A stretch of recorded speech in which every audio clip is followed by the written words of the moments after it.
She always said my place was too far away, too close to downtown, and that there was nowhere to park. In fact, there were plenty of street spaces, but Kristen didn't know how to parallel park, and a Range Rover didn't improve her skills. She hated coming over.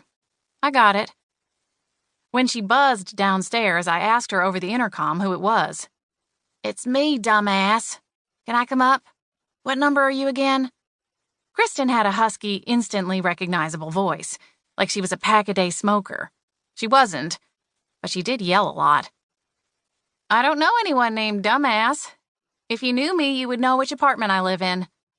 I smiled into the receiver and waited just a few moments before pushing the button. A huffy little sigh came through the speaker.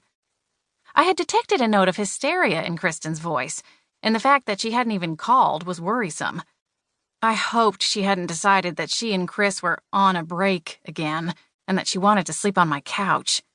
She'd done this once a decade ago after they were first married, and hung up half her wardrobe in my living room for a week. But I had a house then, and a husband of my own. Since my divorce, I'd moved into a small apartment, and Kristen's wardrobe had tripled in size. I loved having her around, but some warning would be nice. I opened the door to my best friend in all her Kristen splendor, white sundress and massive stilettos. She was still shorter than me. Kristen wore her hair halfway down her back and blown straight, just like she did when we were young, and was a perfect platinum blonde like then, too. She said she didn't color her hair, but I was fairly certain she had been highlighting it that shade as long as I'd known her. We'd been friends since middle school homeroom. I was lucky to have her by my side for the transition into high school because she was so golden that my popularity was assured. Kristen had her "I'm on a mission" look, but her eyes were red. I decided to stop teasing her on the off chance that there was really something wrong. "Pour me a drink, would you?" she said. She looked around my place, which was roughly 10 times smaller than hers.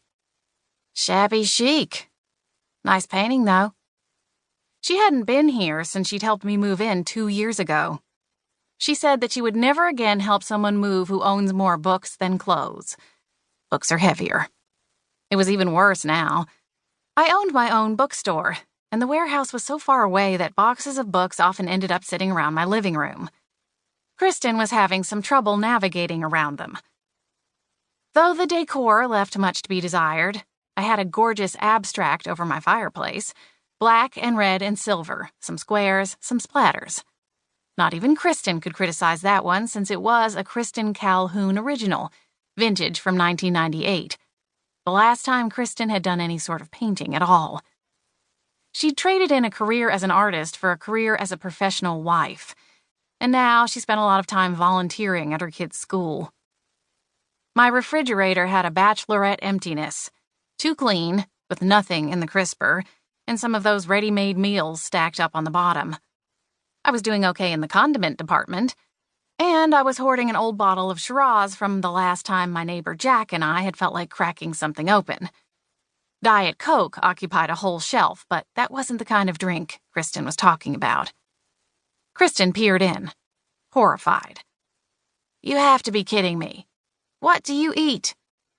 I gestured toward my lonesome me ready-made meals. I'd had it all once, and not that long ago. Matt, in his own estimation at least, was perfect. But when someone considers himself to be perfect, he wants everyone around him to be perfect.